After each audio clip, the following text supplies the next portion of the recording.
হে জগতবাসী, আজ আমি শামীম আলী চিশতি আপনাদের সামনে একটি আলোচনা নিয়ে আসলাম। সেই আলোচনাটি হলো যে মুর্শিদ শব্দের অর্থ কী।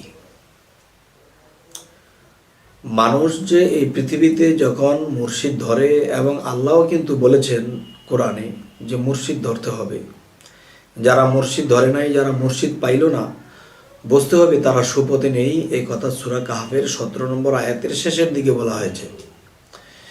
তবে হে জগতবাসী, তাহলে এই মুর্শিদ বিষয়টা কি? মুর্শিদ শব্দের অর্থ কি? এ হলো একটা বিষয়। আরও একটা বিষয় হলো যে গুরু শব্দের অর্থ কি। মানুষ বলে ইমুক গুরু, ইমুক গুরু, গুরুর কাছে যাব, গুরুর কাছ থেকে এটা এনেছি, গুরুর কাছে এটা শিখেছি। তাহলে গুরু শব্দের অর্থ কি? হে জগতবাসী, যে গুরু শব্দের অর্থ কি, এই হলো একটা বিষয়। আরেকটা বিষয় হলো ফকির। আসলে ফকির শব্দের অর্থ কি? ফকির কাকে বলে? তো এই তিনটা জিনিসের অর্থ নিয়ে আজ আপনাদের সামনে উপস্থিত হইলাম। যদি আমার মাওলা, যদি আমার আল্লাহ আমাকে তৌফিক দান করে, তবে সঠিক যেন কিছু বলতে পারি। আপনাদের যদি এই কথাগুলো ভালো লাগে তো অবশ্যই আমি ধন্য হব। আচ্ছা, এখন বিষয় হলো মুর্শিদ শব্দের অর্থ কি।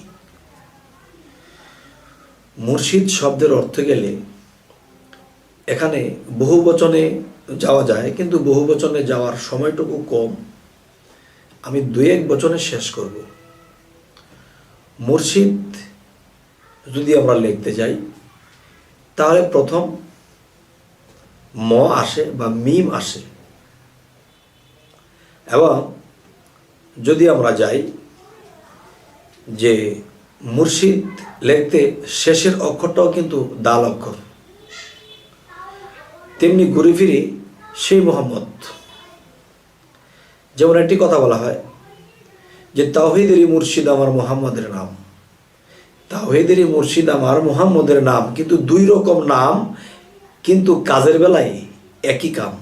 আচ্ছা, এখন মূলত দেখা গেল মুর্শিদ সেই মোহাম্মদেরই নাম এবং মোহাম্মদই মুর্শিদ। তাহলে বর্তমানে আমরা গুরুকে মুর্শিদ বলছি, একজন পীরকে মুর্শিদ বলছি, তাহলে তারা কি রাসূল? তারা কি মোহাম্মদ? হ্যাঁ, না বাবা, কথাটি ওভাবে নেবেন না। কথাটি নিতে হবে মুরশিদ মানে মোর যোগ সিদ্ধ, মোর যোগ সিদ্ধ মুর্শিদ। আল্লাহ কি বলেছে?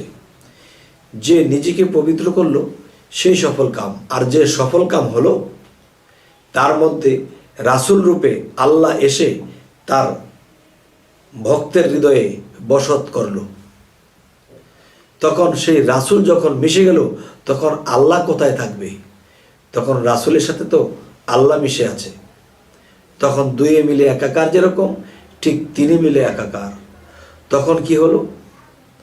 তখন তাওহীদেরই মুর্শিদ আমার মুহাম্মদের নাম, সে মুহাম্মদ রাসূল হয়ে যখন এসে গেছে, তখন আল্লাহ কিন্তু রাসূলের সাথে এসে গেছে। ঠিক তেমনি করে এই পৃথিবীতে যারা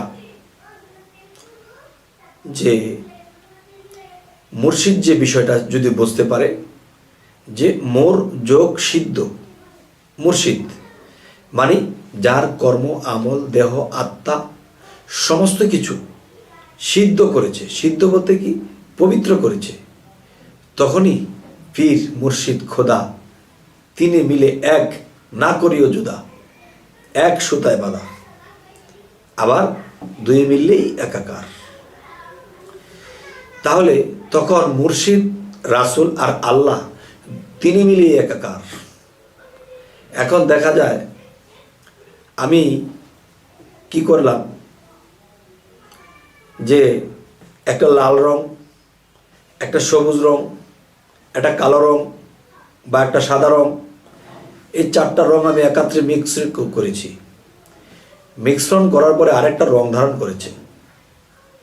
তাহলে কিন্তু এখান থেকে রং কিন্তু আর বের করা সম্ভব নয়, কেননা 4টা রং মিশে আরেকটি রং ধারণ করেছে।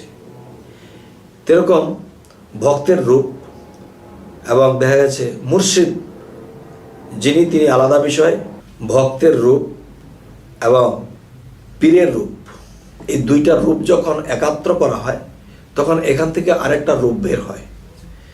তো এখন এই রূপেও আল্লাহ আছে, ওই রূপেও আল্লাহ আছে, আবার এই রূপেও আল্লাহ আছে, কিন্তু তিনি যখন এক হয় তখন এখানে আরেকটা রূপ ধারণ করে, তখন সেই রূপ চিরস্থায়ী রূপ।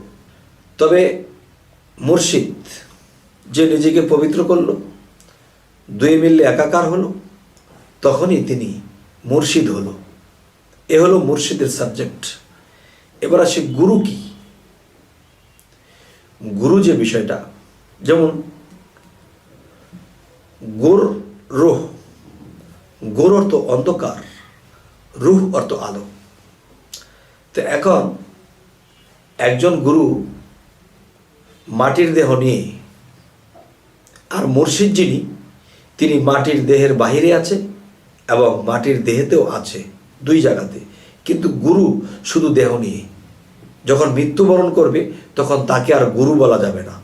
তিনি যদি কামেলা লাভ করে থাকেন তাহলে তিনি মুর্শিদে পরিণত হবেন। আচ্ছা, গোর অর্থ অন্ধকার, মানব দেহটাই একটা অন্ধকার, এবং এই অন্ধকারের মধ্যে যে নিজেকে পবিত্র করেছে তখন সে পবিত্র রুহু তার মধ্যে বক্ষিত হয়েছে, তখন তিনি রুহ, তিনি গুরু হয়েছে। হে জগতবাসী,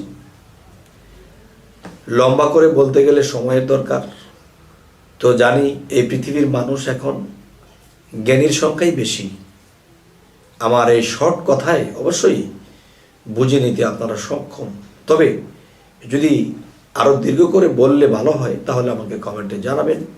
পরবর্তীতে এই কথাগুলো আমি আরও দীর্ঘ করার চেষ্টা করব। আরেকটা বিষয় হলো ফকির। ফকির বিষয়টা কি? ফকির যে বিষয়টা, যে এই পৃথিবীতে তার নামে গাড়ি বাড়ি জমিদারি কোনো কিছু থাকা যাবে না। যদি থাকে তাহলে সে ফকির না। কেননা ফকির শব্দের অর্থ ফাঁকা। ফকির শব্দের অর্থ যদি ফাঁকা হয়ে থাকে তাহলে সে ইহকালে যদি নিজের এই বান্ডটাকে ফাঁকা রাখে এবং পবিত্র রাখে, তখন এই ফাঁকা জায়গাতে আল্লাহ এসে বসে। আর যদি ফাঁকা না করতে পারে তাহলে সে ফকির না। তো এখন দেখা যায় আমরা রাস্তাঘাটে দেখি মানুষ ভিক্ষা করে, আর ভিক্ষা করে এদেরকে আমরা ফকির বলে থাকি। না বাবা, ফকির অনেক ঊর্ধ্বের জিনিস, যাকে তাকে ফকির বলা যাবে না। যে ফকির যিনি তিনি ফাঁকা, তার হৃদয় সবসময় ফাঁকা, হৃদয়ে কোনো কিছু স্থান নেই। ছেলে মেয়ে আত্মীয় স্বজন মা বাবা ভাই বোন সম্পদ কোনো কিছু তার এখানে স্থান নেই, তার মানে এটা ফাঁকা। আর আল্লাহ, আল্লাহ শব্দের অর্থ কি? আল্লাহ শব্দের অর্থ ফাঁকা। তাহলে ফকির শব্দের অর্থ যখন ফাঁকা, এই ফাঁকাটি হলো সে নিজেকে সমস্ত দিক দিয়ে শূন্য করে নিয়েছে, ফাঁকা হয়ে গেছে। আর আল্লাহ তিনি বায়ুতে ভাসমান করতে পারেন, তিনি পৃথিবীর বাহিরে পৃথিবীর ভিতরে অবস্থান করতে পারেন, তিনিও ফাঁকা।